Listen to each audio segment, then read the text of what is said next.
Hey, everybody, and welcome to ReelwUrld's The Value Add Podcast. I'm founder and CEO Jan Lucanis, and today we have a wonderful guest, one of our ReelwUrld advisors, former FBI hostage negotiator, Chip Massey. Hey, Chip, thanks for joining us. How was that intro? Yeah, it was perfect. Thanks for having me. Chip, I'm so grateful that to have you here because it's been a long journey. I think you and I met in 2019 at the assemblage in New Right. York. And I always love telling the story of how long I meditated and prayed to have someone of your skill set, someone with your talents, and I think the blessing is really the level of empathy that you hold as a human being, as a part of our team. And I want to unpack what that means, and I'll say it very plainly. What we're doing with ReelwUrld can be used in a very dangerous way, and we are building a hammer, and a hammer is a tool, and tools can be used to build or destroy. And storytelling, to me, is one of the most powerful tools that we have in the world, and giving people the ability to take full control of their story. While also giving larger entities the ability to help guide their stories actively, can have beautiful results. And I think that it would be irresponsible of us to not contemplate how that could be used negatively. And so because of all of those contemplations, which I've mentioned before, have for years caused me lots of anxiety prior to really making the inner choice to say, you know what, we're doing this. No other film studio is going to do it because I've talked to them. No other, people have been pitching this far long before I even had these thoughts, including our advisor, Jeff Gomez, pitching this concept of community storytelling and what this could mean. And just to be here now with you is especially at this wonderful moment. We're running an equity crowdfunding campaign right now. Everyone, wefunder.com/ReelwUrld, ReelwUrld. But we're doing what we said we would do. We're building it with the fans first in mind, the people first in mind, the intention of crowd ownership first, and that the level of transparency that we have been operating at and wish to continue to operate at. It just means a lot to me to bring you into this, to do this wonderful podcast with you, and to explain to people a little bit more and unpack for them just why it was so important to have you on the team. So thank you for being here. Well, thank you. Thank you very much, Jan. It's an honor and a pleasure to be here, of course, with everybody else. One of the things that I found, of course, just so impactful about your vision was the idea of that this is a way for anyone, anywhere, to create their own film, their own story. And, so much of that is involved with hostage or crisis negotiations, right? So for people to have an outlet to tell their own story, whether that's something that they've dreamed up in a heroic mode, or whether they're the villain, or whether they're the victim, whatever that is, when you give people an opportunity to speak and to create, they have ownership of something that will become much larger than themselves, which is an expression. And anytime you allow somebody expression, you're helping somebody, because we all have stories that we want to tell. And that's one of the critical parts of hostage negotiation, is to make sure that the person has a chance who's in crisis to tell their story. Jib, I love how you connected the dots there, and I would love to ask the question of, and perhaps you just answered it, but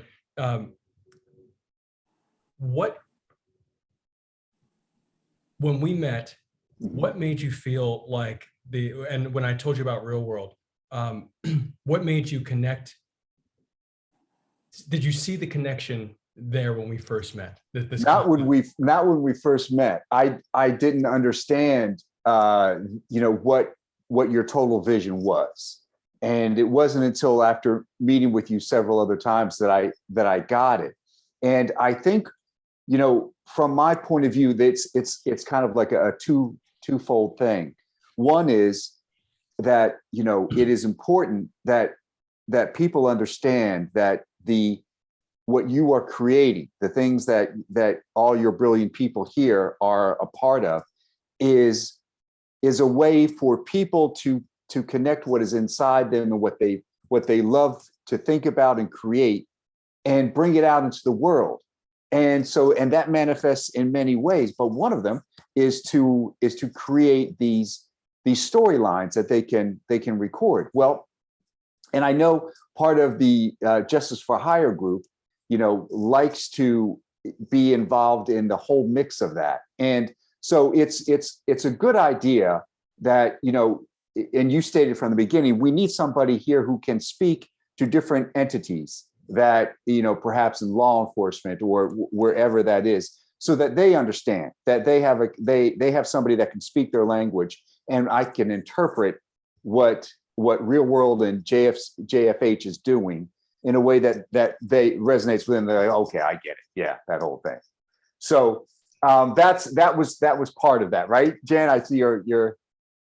I got chills. No, seriously, because it's been such an intense journey since, like, I started pitching this in 2014, and like I was so concerned, and I've been writing documents on this since 2010, 2011, intentionally, and just this concept, slowly but surely building and realizing that you're going to have, I think TikTok is doing a lot of work for us right now, because people are creating, right. They're calling it consumer generated entertainment. I believe it's CGE. Is TikTok's terminology for it, versus user generated content, which is the standard concept of users on a platform making anything. But TikTok frames it as entertainment. So it's consumer generated entertainment. And we're saying, well, hold on. Now what this entertainment is actually tied together narratively into a story, because one social network can be one story world. So this is Star Wars social network. This is, again, we don't have a deal with Star Wars yet, but Justice for Hire is a great example. Our first show, our first world, one app is for just that one storyline, and meaning it's a cinematic universe, and people can create their own characters. Everyone has their own story, just like Marvel Cinematic Universe. Every character has their own story in a larger story world.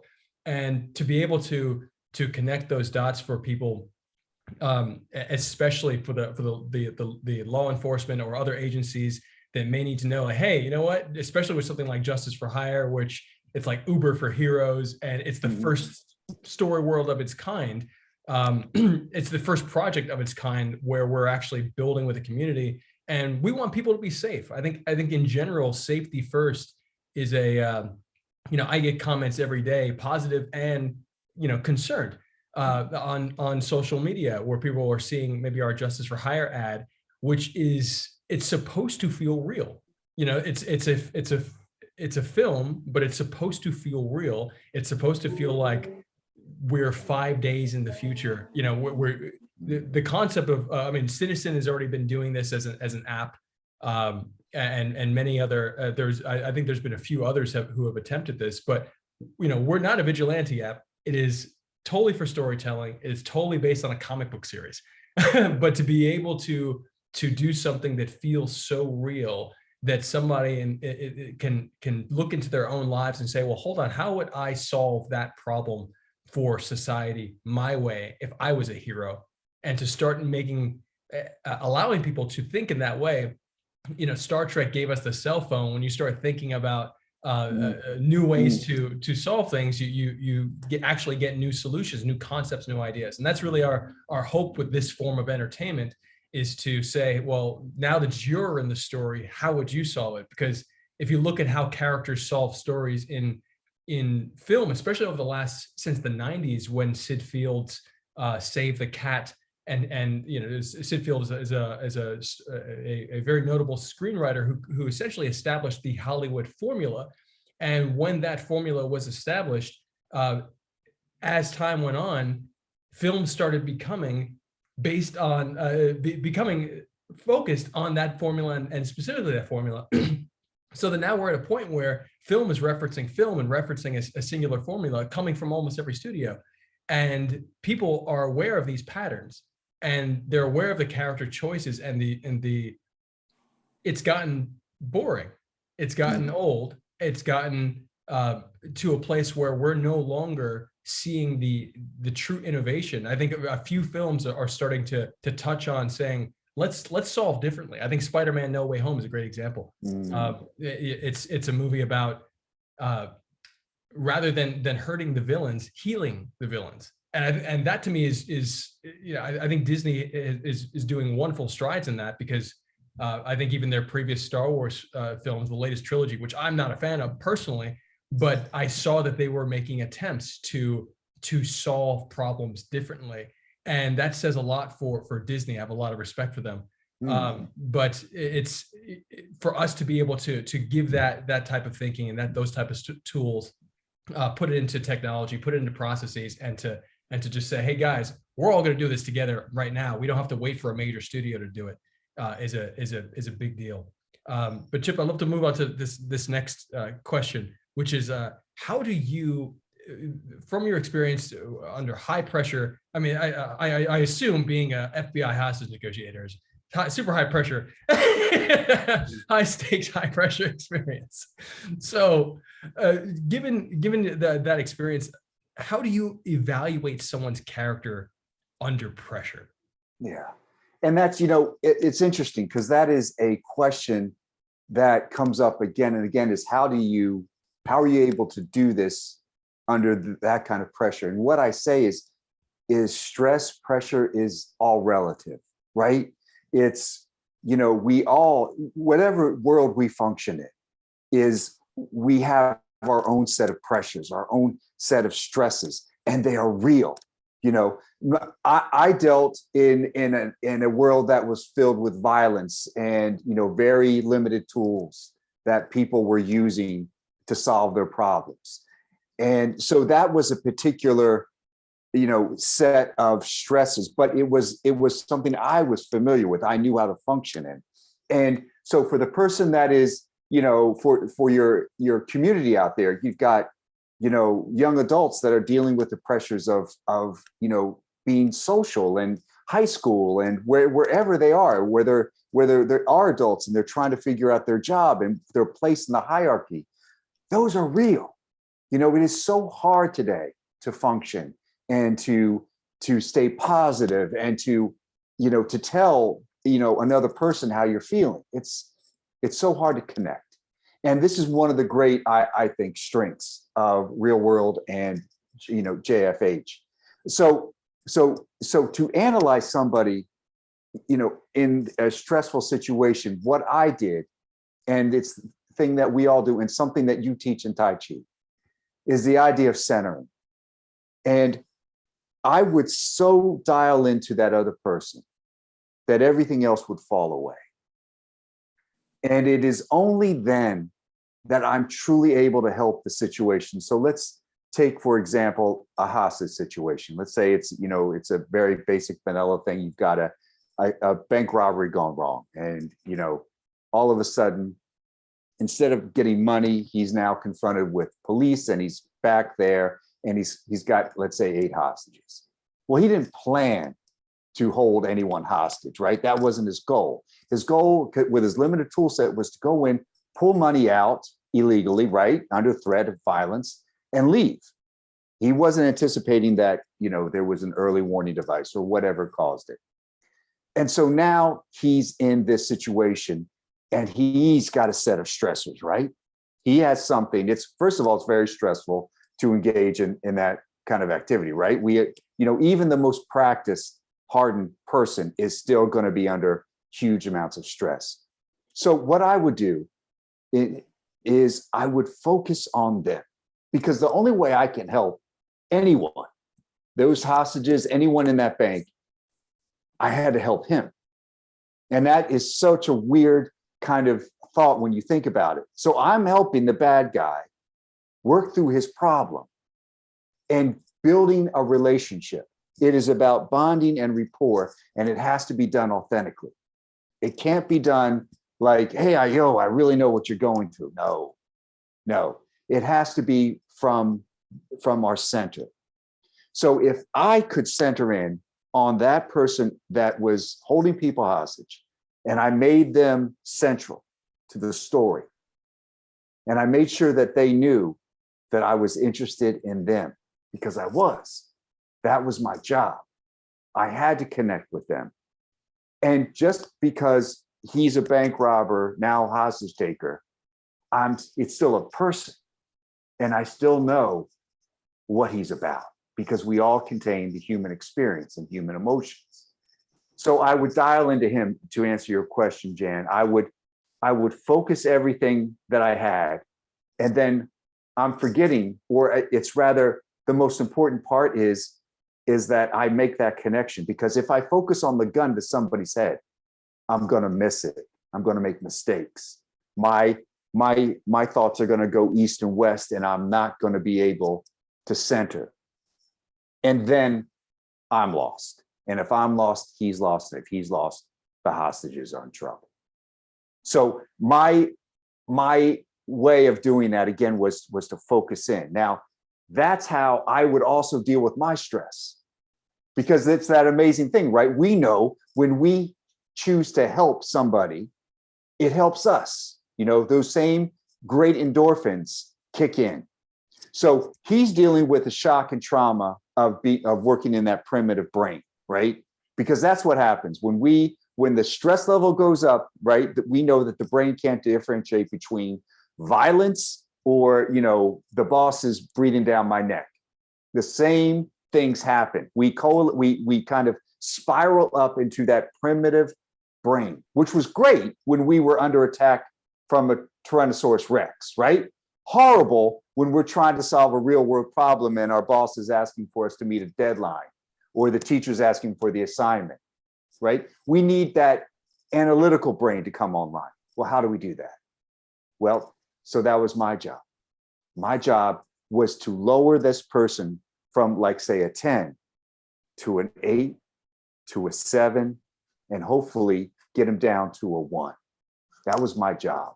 My job was to get back the analytical brain, because right now he's functioning with the primitive brain. The primitive brain brings so many other things as to stress, right? We know we go to tunnel vision, right? We can't see left or right. We only see what's in front of us. Hearing degrades, sight degrades, my sense of everything degrades, my fine motor skills go.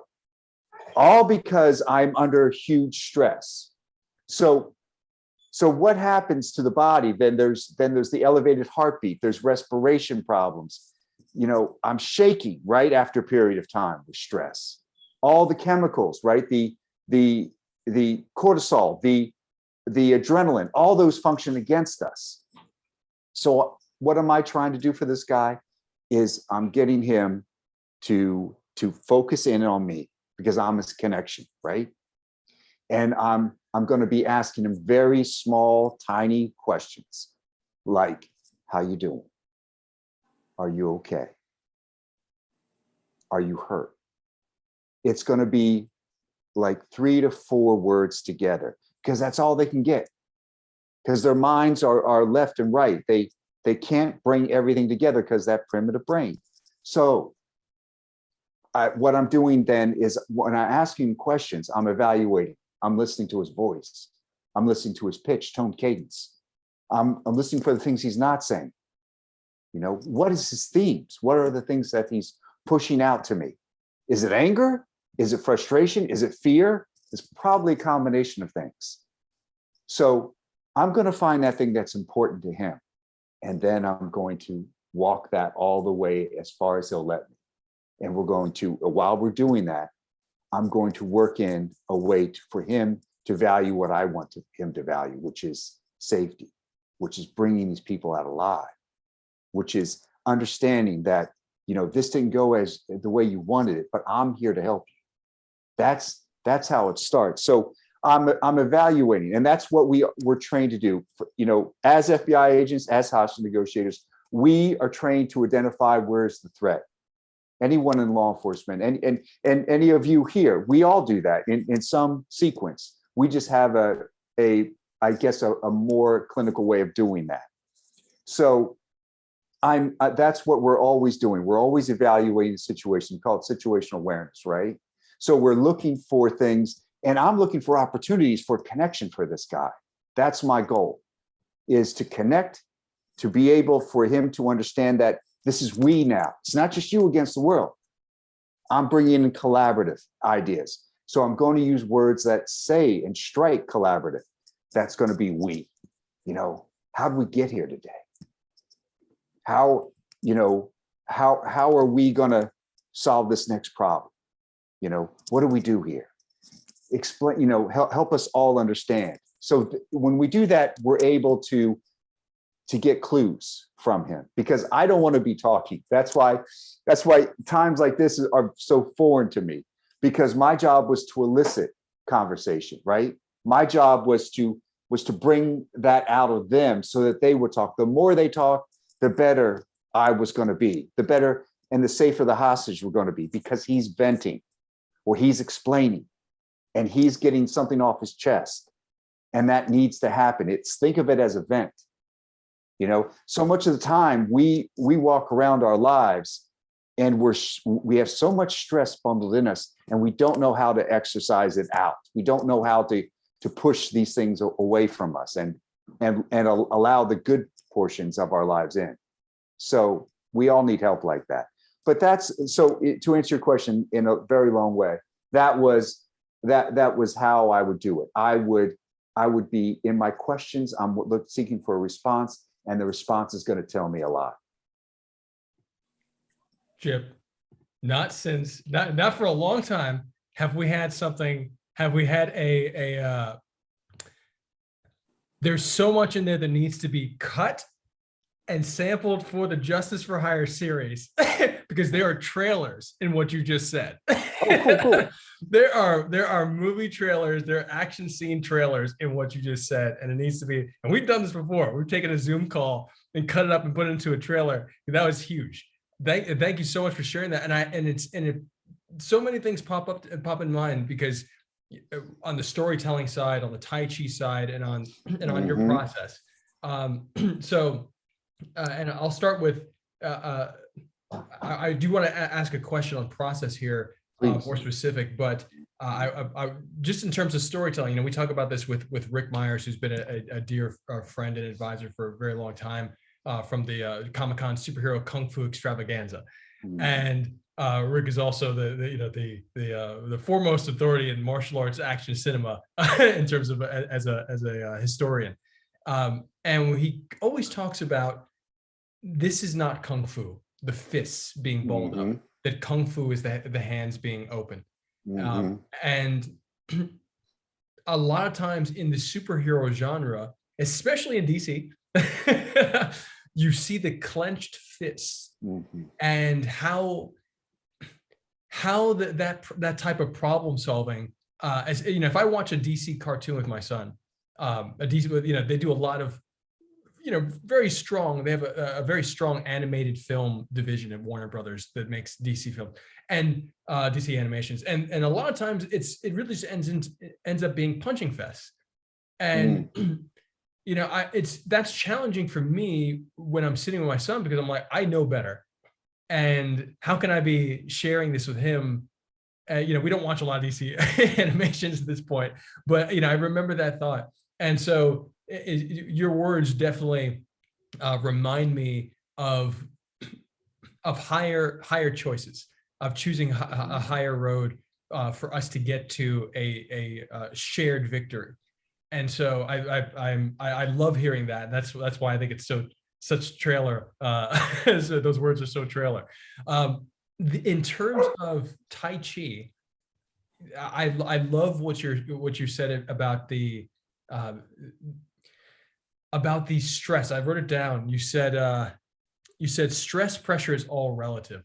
And from my perspective of coaching Tai Chi, I look at Tai Chi as a human performance tool, a high performance tool, and a means of dealing with pressure. And that whether the pressure is emotional and it's super subtle or it's overt, one can look at warfare as, from one perspective, extreme pressure. And so when you look at pressure, all the experiences in society as varying forms of pressure, how do you redirect pressure towards your goal? That's key for how I like to share Tai Chi. And so with that in mind, I'm wondering, because you started getting more granular with your process, but I'm wondering that beginning, that initial connection that you make. Is there a process? For example, when we do Tai Chi, we start out imaginary string lifting you from the top. Yes. And you allow again, we have Yu Long on here as well, Eric Oliva, who's also, and Mark Haride. Both of them are very skilled Tai Chi practitioners. Oh, tremendous. Amazing. That's so amazing. So I'm wondering, is there a body mechanic breathwork visualization process for you to make that initial connection, or is it an inherent skill that you already have or have trained in another arena that has allowed you to make that connection, that heart connection, as you put it? Yeah, everyone, I think, goes through a different process. I think we certainly have through what we call in our work forensic listening. There is a way of hearing what somebody's saying and be able to pull out the strands, the threads that are connecting and are important to that person. We get there, and I said through the process, for me, it, as you know, I was a former minister, and so I was trained in dealing with people in crisis before I got to the FBI. So I had an advantage there. I understood, counseling. I understood what people go through and the, various forms, whether, it's a celebration or it's a grief moment. There are ways of that we experience life. So for me, it was the ability to center in on what was right in front of me. And like like we talked about before, Jen, I also was in martial arts. Like every young kid, I think, in my time period, it seemed like it was soccer and martial arts or football. And so that was a part of my life. And I understood, what it would bring, the confidence that it brings just to know that you have a training, you have a way of interacting with the world. You have something that is going to be with you always. And so when we go into these situations, whether it's a dangerous situation, a stressful situation, whatever it is, we have that confidence, right? That goes with us. Same too in hostage negotiation. My training informs me that I'm going to be able to help. If I can connect to this person, I'm going to be able to help. And that, that can run the gamut. That could be a barricaded person who's got a gun to a family member's head. It could be a person on a bridge who's getting ready to jump. So I have to immediately connect. And the science tells us that we have between 15 and 20 seconds to make that connection. That is, the person will consider only that you are somebody they could trust. Not that they trust you right there, but that they see down the line, you could be somebody that they could trust. So what that does is that if you can do that in the first 15 to 20 seconds, you've got a chance. You've got a chance to connect to that person and get them to hear what you have to say. First, it starts by calming, right? So I'm using empathy. I'm listening to them without judgment because it has no place there. My goal is to save lives, to save lives, both of that person, perhaps the people that they're holding hostage, or just that person who might be considering ending their life. So we do that, and we have to be able to do it And that's why centering is so vital on that person, what they're experiencing, what they're going through, and helping them tell their story, right? Giving them the platform to do that is so important for people to be able to tell the story, to be able to share with the world what it is and how they are interpreting their lives. So I think for your community, especially in Justice for Hire and Real World, this gives them an opportunity to do that. That's powerful. It is powerful because else their experience is bottled up and perhaps they don't have another medium to express it. Maybe they're not good writers. Maybe they don't know how to connect to other people, but they can do it in this format that they're comfortable with. So that's again a long way to say that if I want to change someone's behavior, if it's going south and I want to improve it, I've got to connect, listen. I've got to be able to understand the thing that they don't want to talk about, right? We call that in our business, we call that the unstated narrative. And that is the thing that they're holding in their head that they'll never tell you, at least in the first few sentences. So what my job is I need to extract that. And how do I do that? By letting them talk and by asking the right kind of questions, what we call open up questions. And we also want to understand how do they see their best self? That's so important, right? Because nobody, sets off and they're, as they're growing up and says, I want to hold people hostage one day. That just doesn't happen, or I want to be standing on a bridge. That's not a thing. So something brought them there, right? Something that they thought in their lives was an unanswerable question or problem. And this is what they thought was the solution. So my job then is to say to them, how'd we get here? And have them explain, have them talk. And they want to tell the story. That's the other side of that, is that they want to connect. They just don't know how. They don't have the tools, perhaps, to solve their problems. So that's another thing that we help them do, is we help them see and talk through what it is that they're experiencing. I love that. Thank you for unpacking that, because especially I find interesting the concept of the unstated narrative. It's so close to a concept in screenwriting, especially for not just screenwriting, but filmmaking in general, especially for actors. There's the secret. Every actor, every character has a secret that you're not going to say. You're going to keep it inside, and it's going to help motivate the actions of that character.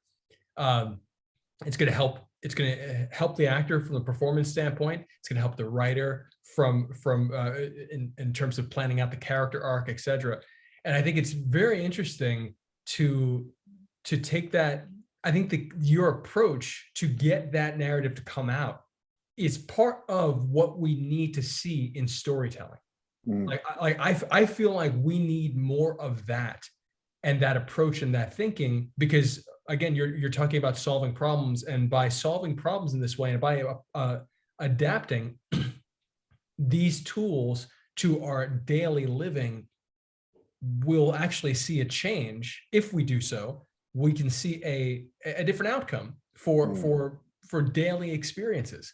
And if we are more equipped to share from that place that we would consider unstated, hidden, etc., we're going to find out new things about each other.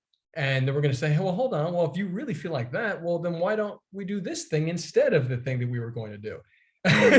Or the thing that whatever blockage you might have. I mean, that's how I think about it in terms of how this type of story, how rethinking the old patterns of storytelling can help us progress as a society, which is very much what ReelwUrld is about. And so I love everything you just stated, and thank you so much for sharing that. I want to make sure that we have time for questions too. So anybody who has any questions, please raise a hand or let me know. But Chip, I'm wondering for you in terms of your vision for. I think every advisor on the ReelwUrld team really brings something very special to the table. And I'm wondering, from your perspective, how do you see storytelling, especially with these wonderful concepts, these empathetic, progressive concepts that you are so deeply involved in? Um, what would you desire for the future of storytelling, cinematic storytelling, movies, shows, entertainment in general? I I think it's the answer for that is found in what I find to be one of the most exciting portions of this in terms of a community, and that for me is a technique that we use at the convincing company, and that was bridging.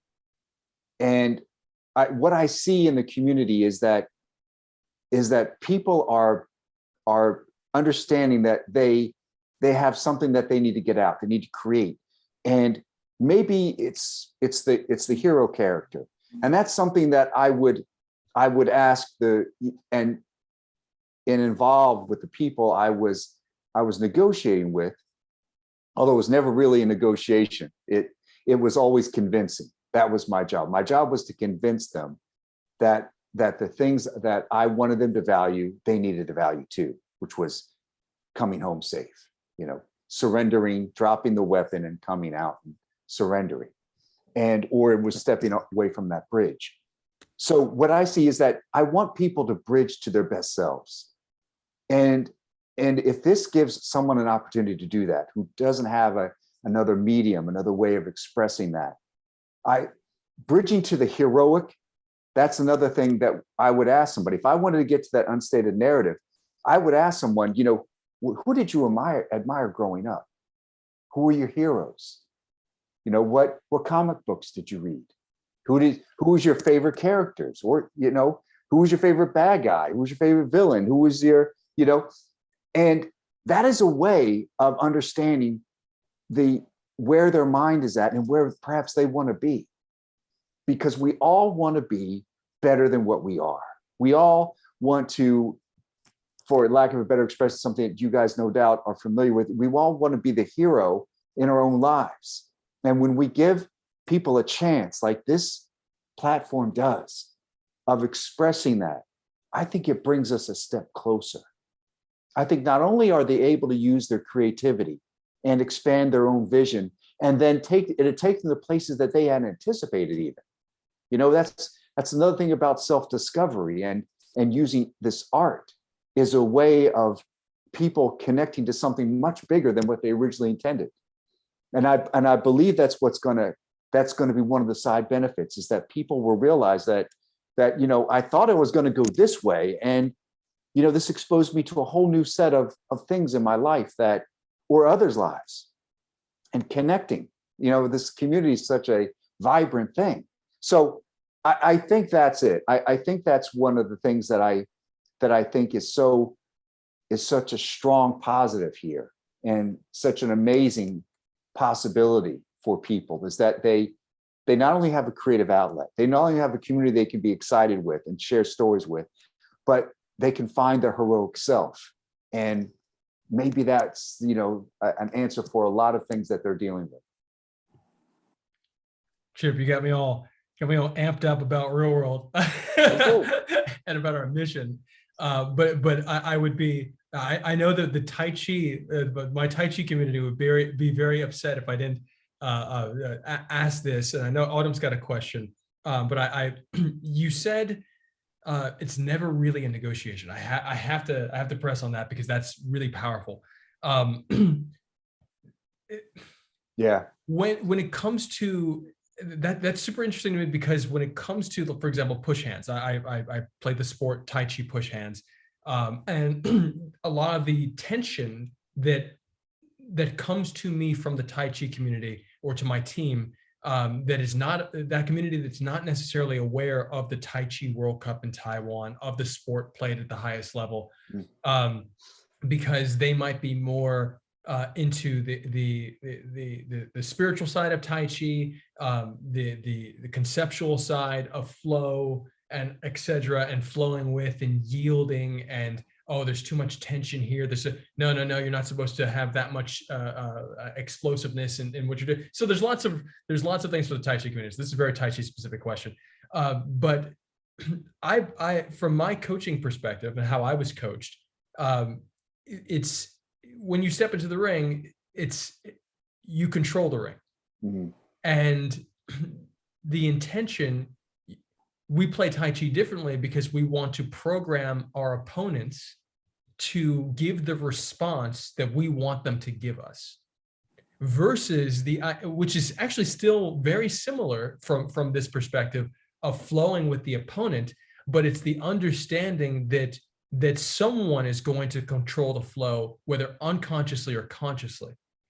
And so you have to, the person who makes the decision, especially when it is subtly placed decision-making, can control the outcome.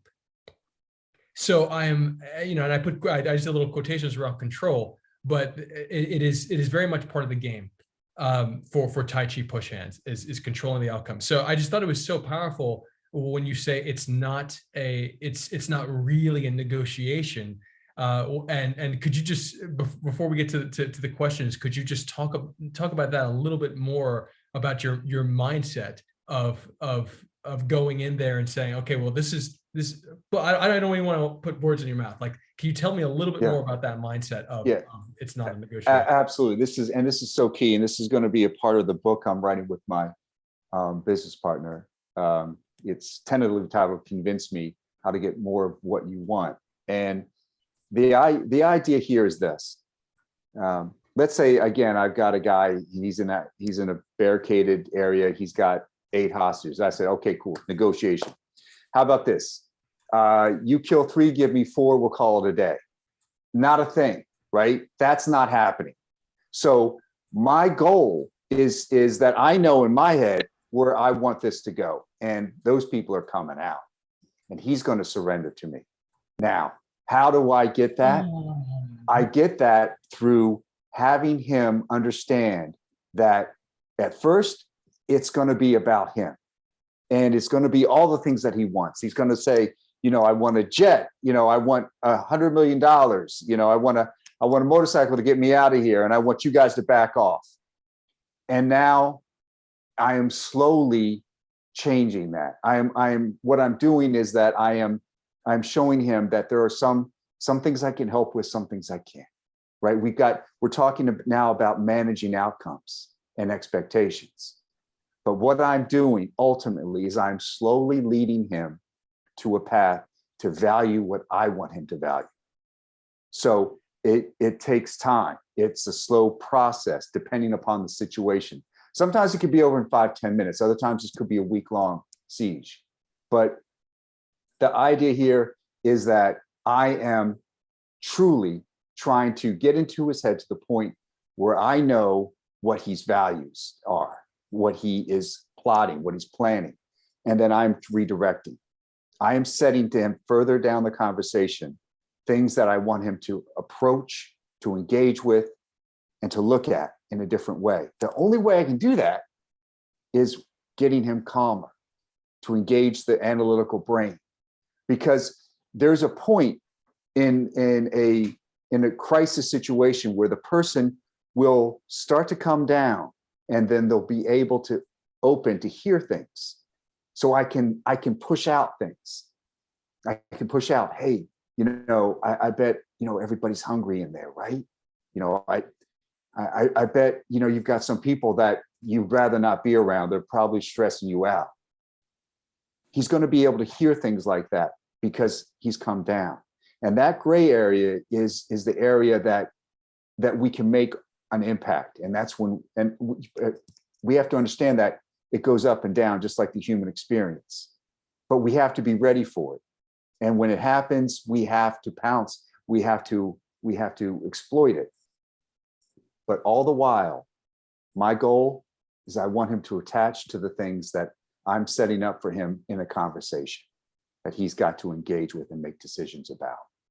So right, it's not about you have a choice. It's binary. No, I'm going to have you, by the time this is over, you're going to understand that there are things that we can realistically do and some things we can't. Manage expectations, but I'm ultimately trying to convince him to value what I want him to value. Thank you so much for sharing that. I have so many questions to ask you that we got to get you in the JFH series, Chip. I mentioned this before. I'm so serious, but over time. But in terms of what you just said, I'm a firm believer of firm proponent of information hierarchy and matching information hierarchy to different arenas. And what you just said is how we play push hands. And from a sports Tai Chi perspective, and I love it so much. And so I just have so many. I'm very, very excited to ask you more on that in the future. But I want to start getting to these questions. Autumn, you have a question, so let me. Yep. Hi, Chip. Thank you so much for being here. Hi, Autumn. Pleasure. I just have to circle back to the unstated story really quick because, you know, you talked a lot about finding other people's unstated story, but I'm curious, what tactics do you use to find your own unstated story? What, you know, and that's a great question. Thank you, Autumn. Part of the process when you're in training, both as an agent and then later on, if you are selected for the Haas negotiation team, is you get a very clear understanding of who you are, right? It is you understand your weaknesses, your strengths, and in a very real, sometimes very difficult way. Here's the thing, is that we all have certain gifts and abilities. We use the gifts and abilities that we have and we exploit them as far as we can. We push them as far as we can. We don't focus on the things we're not good at. What we do hope is that the team we have around us, and that's part of the hostage negotiation rubric, is that we have a team of 6 people. Now, do we always get 6 people? No. No, we're lucky we get 2 people together that are flying out to the hostage taking scene, or the barricaded subject, or the person that's got a bomb vest. And we're hoping that we've got another person that's trained with us. But to get to the center of your question again, is that through the experiences of training, you become very aware of who you are and what your limits are and where you need other people to help you. So both your strengths, your weaknesses, and how you function in a team. That's another reality check. The other thing I think that might tie into this, Autumn, is that to understand, when we're trying to deal with people and get them to understand who we are and us them, is that when you're in a position of negotiations, and what I would say is convincing, is that your feelings don't matter.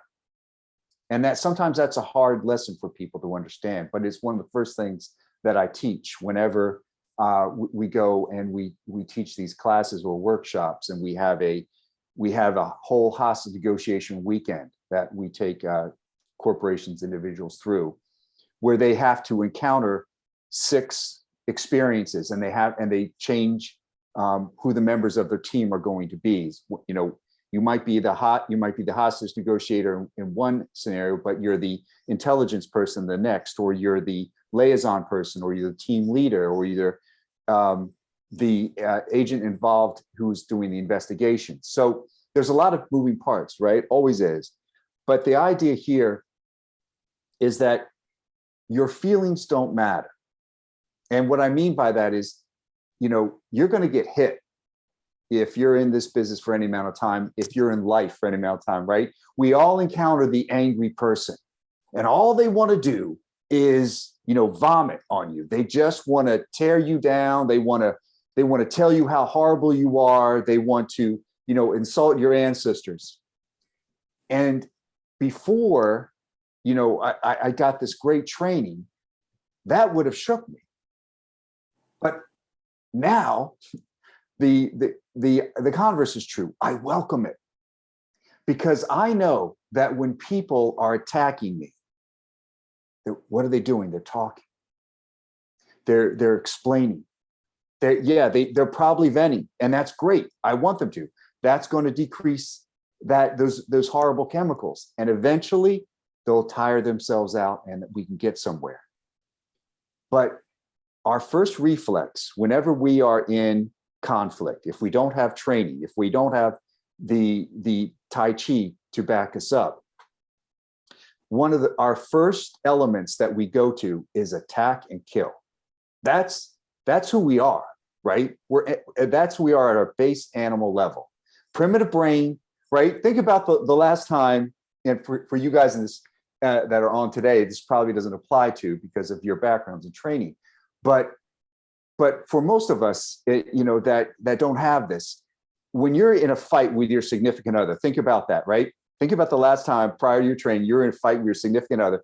It was probably over, which exit do I take, or you left your socks on the floor. You don't know how it really started, but all of a sudden it's amounted to this thing, and you just are at each other's throats, right? And the decibel level's gone up, and you're like, right? And what is it? And I always ask the audience, I said, what is it that you're thinking at that time? Like, I want to kill that person. You're like, yeah. And the other side is that I want to win. That's our binary approach. I have to win. I have to take this person out. This is a threat. The teaching, the training says, I'm not going to be pulled in to a reaction, but I'm going to choose when my response is. So we choose our points of response. And that's the choice, right? We always say there's always a choice. And the choice that we have to make is based on training. So next time we're in a fight, this to your larger audience, and it's going badly, and all we're thinking about is, we lay, as I say, we lay in the cut. We wait for that person to take a breath, to say the wrong thing, and then we give them that face like, are you done? Because we're waiting. We just want to respond. We want to attack.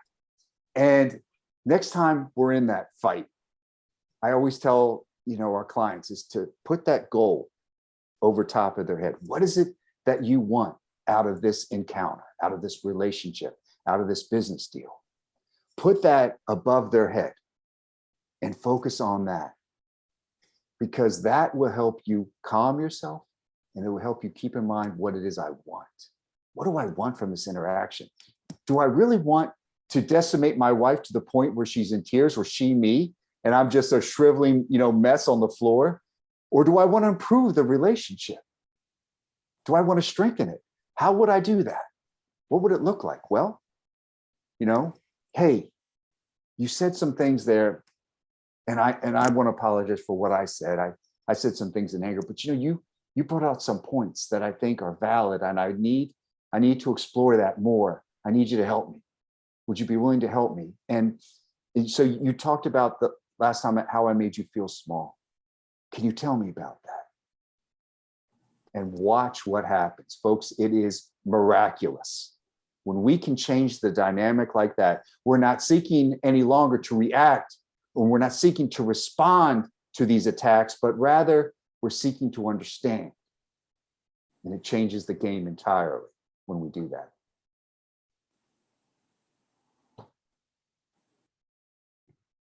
Thank you, Chip. Yeah, man. Thank you for sharing that. Thank you for that great question. And we have a question from Eric, aka You Long. So let me just pull him up right here. All right, Eric, you are muted. There we go. There we go. How you doing, Mr. Massey? Hey, Eric. Tonight. Thank you very much for all your insight. These are golden nuggets. If anyone can ever understand that, these are golden nuggets. So for me, when I'm teaching, be it driving, martial arts, meditation, there's key things that I look at in a person's physical state, mental state, emotional state. And their mental state is basically what's coming out of their mouth. Their posture, their body posture tells me what's going on in their mind. How they approach me, how they approach the car if I'm teaching them driving, how they approach me in application, how they approach me when it comes to what they're experiencing in their meditation. So I wanted to know, what do you use? Like, what is, or when I'm assessing a person's mental emotional state, what are some of the key aspects you're attentive to? Are they meshed together? Because they could just be a big jumble of a whole bunch of things shooting off of them in a moment. And if they are meshed together, are there one or two signs which stand out the strongest, which, and in that, if those two stand out strongest, or whichever does, would you be able to pinpoint if they are malleable enough to have them directed towards what you are looking for or what you want them to do? Wow, that's a big question, and I would It's say it long. like this. Yeah, it's great. You guys are really on point. The thing that, one of the things that I can go back to is how I would have responded in training, and I try to get a baseline from people. And one way, if I'm just meeting somebody for the first time, it's hard because I don't know who they are, and I don't know how they deal with the world on their own. And some of this, it's hard because you have to push through a lot of chafe to get there, because some of it is posturing, some of it is because they're around other people or they're uncomfortable. Some of it could be a stress that they walked in with today, and that's not really who they are. So it takes a minute, right? It takes a minute to get to know what that person is like. However, one of the things I always say to people in terms of situational awareness is, what's unusual? If you're in a situation and you feel uncomfortable, maybe it's the person, or what I like to refer to as the spidey sense. It's that sixth sense that we know we have, and we've for many of us in the Western society, we have pretty much made it not a thing, but we can get better at that. So one of the things is I always say is, what's different here? What's changed? What's unusual?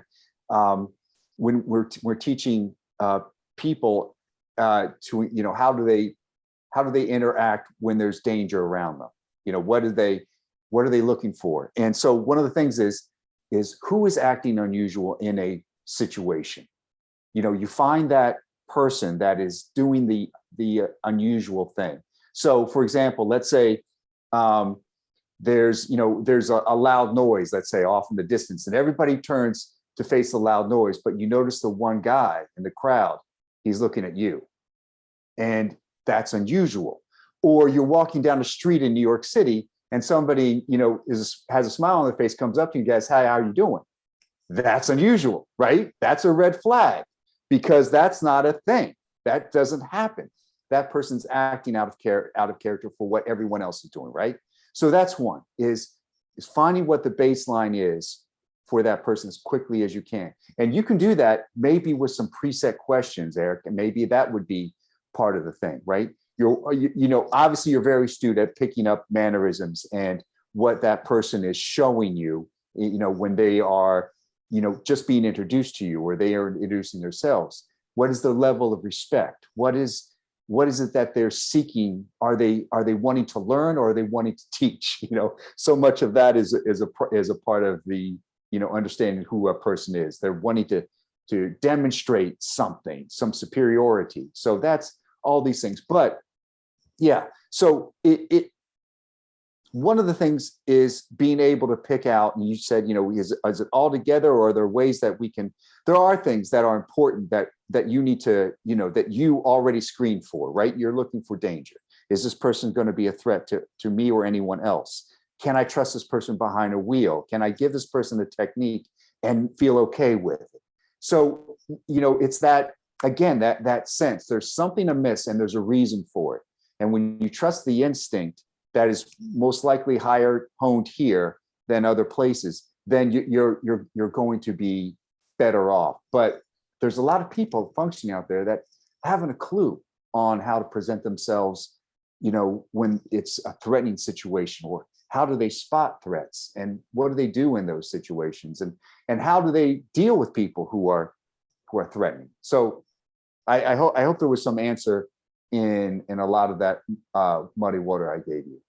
Yeah, I just wanted to jump in and thank you so much. So it's really like focusing on what's unusual in the general pattern of behavior, or what we're usually seeing out in the environment around us, what seems to be amiss, what seems to be just not part of that pattern of happenings. Wow. And all that with body language, the way people move their attention. I mean, these are amazing ways that you're presenting here that really can shape how we can not just put that on other people, but even on ourselves.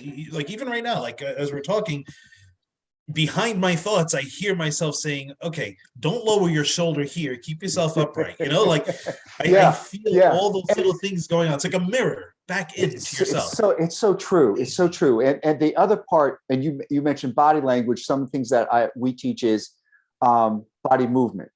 And so when you are questioning, like say when I was doing interrogations, and let's say I had a criminal subject in front of me, I was watching everything, right? That was part of my training. I'm watching how they're responding to my questions. I'm looking for things that in my questions. What is the change? Did they all of a sudden tense up? Did the mouth become dry? Did they look away? But I'm looking for movement. How you've heard some people say, well, if the person sits with their arms crossed and legs crossed, well, they're unreceptive. Well, I like to sit with my arms crossed a lot of times, right? It's just how I am. Or they look up and to the right. That indicates deception. Sometimes when I think, that's what I do. So it's not one thing, just like you were saying, it is a totality of things. So, but there are indicators that, like say, for example, if you're talking to somebody, how do you know that person's engaged with you? Well, we know interaction questions. We look for eye contact. Well, what are some other signs that could indicate something else? Well, is that person starting to blade? Are they starting to turn? Like, and they might be doing that whole, room look around, right? Or they're looking past you over your shoulder. The other things to watch for that we say is, is the person, what are they doing with their hands? That's big for us and it's big for you guys, I know. So I'm always, first thing I'm looking when I encounter somebody is where are their hands? What are they doing? And you can pick up a lot watching people and what they're doing with their hands. Are they sitting on them? Are they unballing fists? Is their body leaning back and forth? This indicates indecision, or that they're trying to psych themselves up for something that they're uncomfortable with.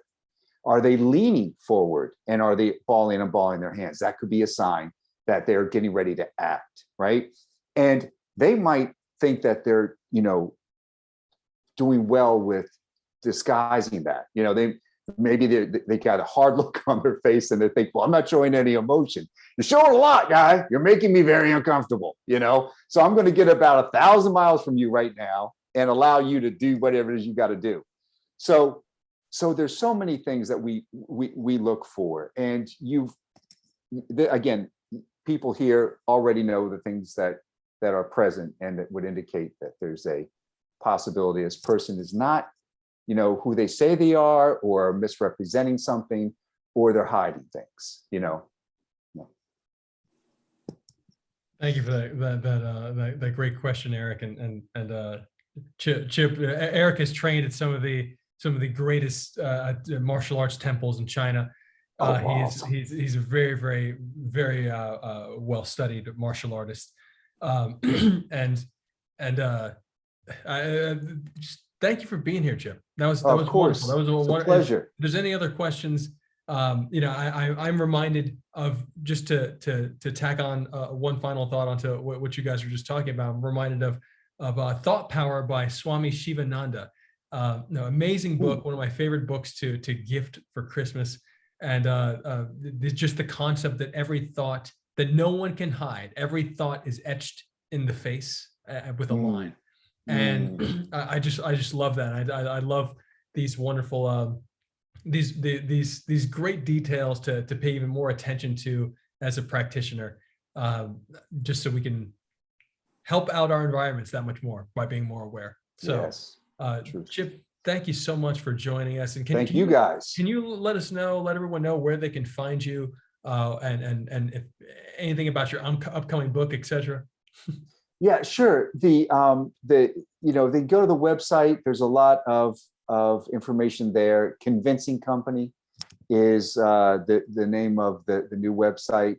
The book, how titles go, the publishers decide on things, but it's again tentatively Convince Me How to Get More of What You Want. So a lot, and all the concepts that we talked about here and more will be discussed in that book, and how that applies to your world of business and so forth. So Thank you so much. This has thank been you. Chip Massey, everybody, here for Thank you, Chip. Thank you guys. Pleasure. the Real World's The Value Add podcast. This will be on YouTube. It'll be on Spotify. It'll be all over those wonderful podcast platforms. So thank you so much, Chip. And thank you everybody for showing up and for great questions, and love you guys. And I'm going to press stop now. And hold on, before I press stop, ReelwUrld.com, WeFunder.com/ReelwUrld. So be sure to check out what we're doing there. Like I said, we're building with the crowd, where you can, the crowd should own the studios producing the movies and shows. So of course, if that's something that you want to be a part of, you can be a part of it. So go to WeFunder.com/ReelwUrld, and you can find out more information about joining us, investing in the company, and helping us build this new sector of the film and television industry. If you want to join the cast of Justice for Hire, that's justiceforhire.app, or you can go and check out a little bit more what we're doing at Justice for Hire, justiceforhire.com, just to get an overview, and you can access the app from there. So a bunch of amazing things happening all the time. And thank you all. Thank you, chipmassey.com, and the Convincing Company. And thanks everybody, and love you. I'm Jan.